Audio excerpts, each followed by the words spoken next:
Bonjour à toutes et à tous dans l'actualité de ce vendredi 21 février. Dans quelques heures, le premier réacteur de Fessenheim va être stoppé. Un arrêt qui amorce la fermeture de la doyenne des centrales nucléaires de France après 42 ans d'exploitation. Nez qui coule et gorge qui gratte, l'Alsace est en alerte rouge pour les allergies. Nous ferons le point avec Atmo Grand Est. Et puis, donner la parole aux citoyens des quartiers à l'approche des élections municipales, c'est tout l'enjeu des World Café où habitants et têtes de liste peuvent échanger. Début de la fin du feuilleton Fessenheim. Alors que l'arrêt du premier réacteur devait avoir lieu à 2h30 cette nuit, l'opération devrait être retardée. Des agents de la centrale nucléaire ont affirmé qu'ils ne procéderaient pas à la baisse de charge prévue en début de soirée, étape nécessaire à l'arrêt du réacteur. La fermeture programmée de Fessenheim, une décision qui s'inscrit dans le cadre du projet du gouvernement de réduire la part du nucléaire de 75% à 50% d'ici 2035. Le second réacteur devrait cesser son activité le 30 juin prochain. Le démantèlement du site pourra alors commencer, mais il devrait durer jusqu'en 2040. Elisabeth Borne, ministre de la Transition écologique et solidaire, et Emmanuel Vargon, secrétaire d'État, se sont rendus ce matin à Colmar pour parler de l'avenir de la centrale et de la reconversion du territoire de Fessenheim. On écoute la secrétaire d'État. L'intégralité des salariés retrouveront un emploi au sein d'EDF. La suppression des postes sera progressive et s'étalera dans le temps. Le chantier du démantèlement mobilisera des salariés sur le site pendant les 20 prochaines années. Par ailleurs, une cellule de reclassement a été mise en place pour les sous-traitants et a déjà accompagné plus de 160 personnes pour un projet de reconversion. Enfin, un audit et un plan d'action sont engagés en faveur des commerçants et des fournisseurs de Fessenheim. Signé en février 2019, un contrat de territoire doit préparer l'avenir économique de Fessenheim. Au programme, 700 millions d'euros d'investissements publics et privés pour développer les énergies renouvelables et l'aménagement d'une zone d'activité éco-RENA. La ministre de la Transition écologique a également annoncé la nomination d'un commissaire à la reconversion du territoire de Fessenheim. Il sera en charge de l'animation sur le terrain aux côtés des acteurs locaux, des collectivités, le conseil régional, le conseil départemental, de l'ensemble des actions de reconversion. Par ailleurs, nous avons décidé de créer un comité interministériel dédié au suivi de la reconversion économique du territoire de Fessenheim, qui se réunira d'ici fin mars. Nous avons également annoncé la mise en place d'une offre spécifique dédiée de Business France pour valoriser les atouts du territoire et attirer des investisseurs étrangers. Et puis, nous avons également réaffirmé la volonté de l'État de créer à Fessenheim un centre d'excellence du démantèlement nucléaire s'appuyant sur un technocentre pour le recyclage des matériaux métalliques.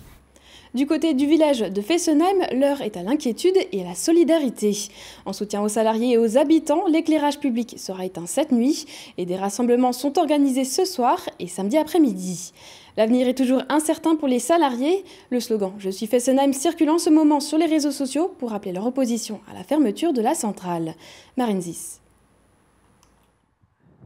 Le soleil illumine les façades des maisons de Fessenheim ce matin.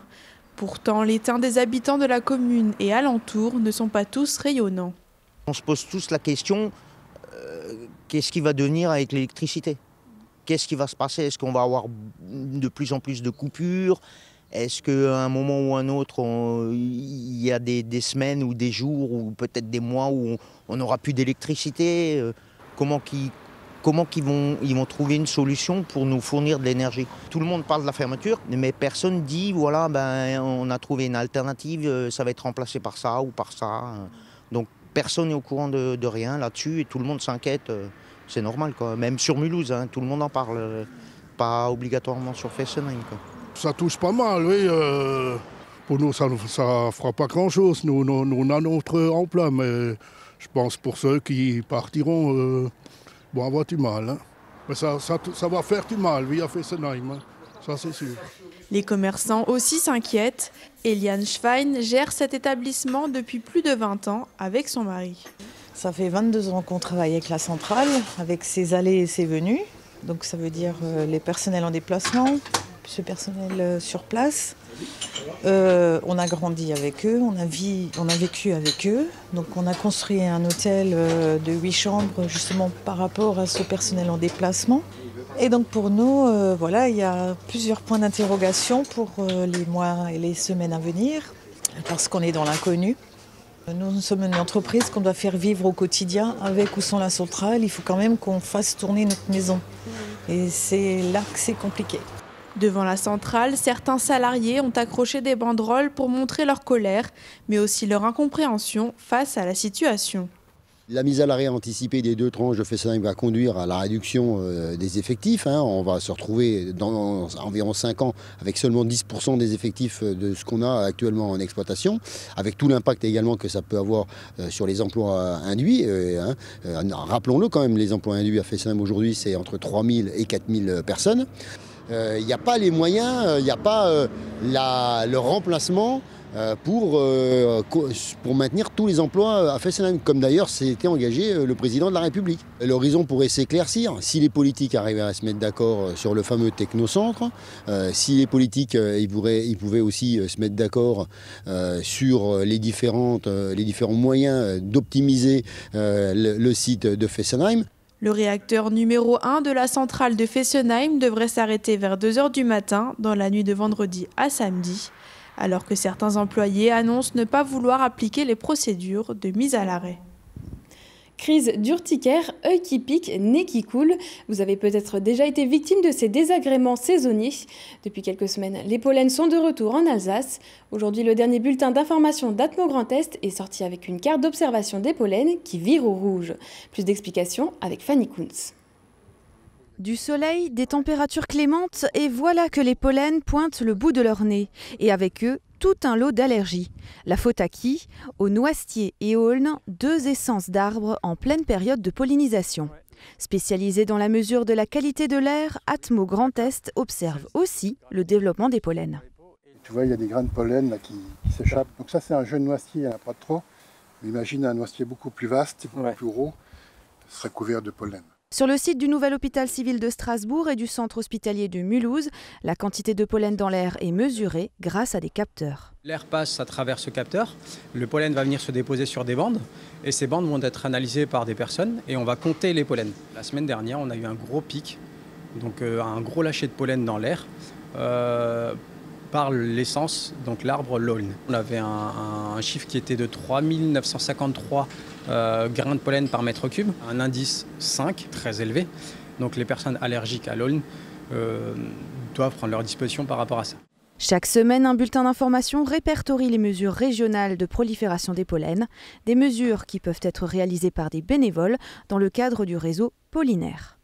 L'objectif de Pollinaire, c'est d'informer la population. En fait, cette information, elle se fait via une carte interactive. Donc on a une carte du Grand Est où on a toutes les observations de toutes les sentinelles du Grand Est. Et donc cette carte est actualisée en temps réel et interactive. Ça nous permet effectivement, en cliquant sur un des profils, de savoir quelle plante a été observée, la date d'observation et l'état de pollinisation. Est-ce que c'est un début, milieu ou fin de pollinisation ? Le dernier bulletin d'information des pollens classe l'Alsace en zone rouge, et cela au moins jusqu'à mardi avec le retour des pluies. Si l'aulne est encore au niveau 5, la période de pollinisation du noisetier se termine doucement, puis ce sera au tour du saule et du bouleau de lâcher leur pollen dans l'air. À moins de 3 semaines des élections municipales 2020, nous poursuivons notre présentation des candidats. Et dans la série des prétendants à la mairie de Strasbourg, nous sommes allés à la rencontre de Chantal Cutajar. L'adjointe au maire en charge de la démocratie locale porte la liste des citoyens engagés. Anna Britz. Chantal Cutajar, 61 ans, numéro 1 de la liste citoyens engagés, actuelle adjointe au maire de Strasbourg en charge de la démocratie locale. Elle va mener une liste qui, comme son nom l'indique, regroupe des citoyens hors de tout parti politique. Voici son projet pour Strasbourg. Strasbourg doit devenir une ville réellement démocratique. La première mesure que je mettrai en place, c'est la Chambre de la participation citoyenne. Cette Chambre de la participation citoyenne sera le lieu de la création des consensus. Cette chambre de la participation citoyenne sera également déclinée dans chacun des quartiers. Ce sera le lieu où les élus, y compris les élus de l'opposition, les citoyens et les agents de la collectivité décideront de ce qu'il y a de mieux à faire pour Strasbourg. Le mouvement des citoyens engagés s'est lancé au mois de décembre avec une conviction, seule la mobilisation citoyenne peut permettre d'avancer, de révolutionner la politique. Avec pour mots-clés la résilience et la co-construction, les citoyens engagés misent sur leurs différences et la diversité de leurs profils. La difficulté des politiques classiques, on va dire, c'est d'être ancré dans des appareils dont l'unique volonté, l'unique finalité finalement est de conquérir le pouvoir et puis de le conserver. Nous sommes très très loin de cette démarche. Ce sont des femmes et des hommes qui sont engagés dans la vie de tous les jours, dans le secteur associatif, dans le secteur professionnel. Ce sont des compétences qui sont agrégées et qui partagent une même vision. Et je crois qu'aujourd'hui, c'est la seule manière d'arriver à se mettre au service du bien commun, c'est-à-dire de ne pas avoir besoin de la politique pour vivre. Prochaine étape, la présentation du programme détaillé et l'ordre de la liste. Municipal toujours, après le Neuhof, Königshofen, la Robertso, Montagne Verte ou encore Esplanade, la tournée des World Café se termine à Haute-Pierre. Les centres socioculturels strasbourgeois ont organisé ces tables rondes dans lesquelles habitants et têtes de liste se rencontrent. Le but, donner la parole aux citoyens des quartiers. Reportage Cécile Motz.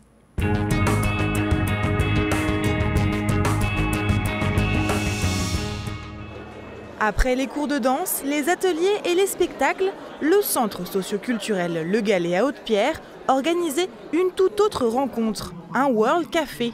Ici, le temps de parole est donné aux citoyens et face à eux, les candidats aux élections municipales de la capitale alsacienne. Des rencontres à l'initiative des centres socioculturels strasbourgeois. Clairement, on n'a pas, nous, en tant que centre socioculturel, à nous positionner vers telle ou telle liste. On est apolitique dans notre démarche, mais les chiffres de l'abstention sont quand même assez frappants. Et je pense que par des moments comme ça, on peut favoriser finalement le retour des habitants dans les bureaux de vote. Et j'espère que ce sera le cas d'ici quelques semaines. L'un des enjeux ici, c'était quand même de mobiliser des habitants qui soient jeunes, les 18-30 ans. Et on a pas mal travaillé pour ça. Et ça a fonctionné, environ 200 personnes se sont réunies hier soir avec beaucoup d'attentes et de questionnements. J'espère qu'il y aura un petit peu plus d'attention par rapport aux habitants de Haute-Pierre parce qu'il y a une double condamnation par rapport aux noms de famille et par rapport au quartier où on habite. Donc ça fait qu'à un moment donné, on est abandonné par tout le monde. Haute-Pierre, c'est un quartier où il y a de la ressource, il y a une vitalité énorme, il y a une jeunesse impressionnante. Il y a beaucoup de choses à faire. J'espère vraiment que les représentants politiques prennent la mesure des capacités et à développer vraiment une vraie politique sociale, jeunesse et l'emploi. Les règles du jeu de la soirée sont claires. Les habitants ont 15 minutes pour s'exprimer sur une thématique tirée au sort. Les candidats écoutent et s'ils souhaitent répondre, c'est 1 minute top chrono. Une fois le temps écoulé, les têtes de liste ou leurs représentants changent de table. Pour chaque groupe, un modérateur est présent pour donner la parole. En gros, il y avait 7 sujets sur lesquels il fallait discuter. Donc ils ont fait des propositions qui allaient dans le sens de l'amélioration. Et j'ose croire que les différents candidats en ont pris conscience. Les habitants du quartier ont pu échanger sur des thèmes comme l'emploi, la jeunesse, la santé, le logement ou encore la sécurité. Après plus de 2 heures, les 9 têtes de liste ou leurs représentants avaient 3 minutes pour résumer leurs observations et présenter leurs objectifs pour le quartier. Puis, c'est l'heure du bilan. Écoutez, je ne sais pas, on verra d'ici quelques mois. Et je dirais il y a beaucoup à faire sur le quartier parce qu'on l'a abandonné pendant des années. Pour moi, ce qui ressort, c'est qu'il y a eu énormément d'habitants qui sont venus participer. La deuxième étape, c'est est-ce que ça va être mis dans les programmes ? Je regrette un peu qu'il y ait certaines têtes de liste qui n'étaient pas là ou qui soient parties avant la fin du débat, ce que je trouve un peu irrespectueux pour tous ceux qui ont pris la peine de venir, de s'exprimer, de prendre leur temps. Le prochain rendez-vous se fera donc dans les urnes, ouverture des scrutins les 15 et 22 mars prochains. Tout de suite, l'image du jour, Oliviane. C'est reparti pour la guéguerre Alsace-Lorraine sur le site Le Lorrain. À coups de t-shirts ou de photos, nos voisins nous taquinent toujours, mais heureusement, ils donnent également eux-mêmes l'explication, l'alcool.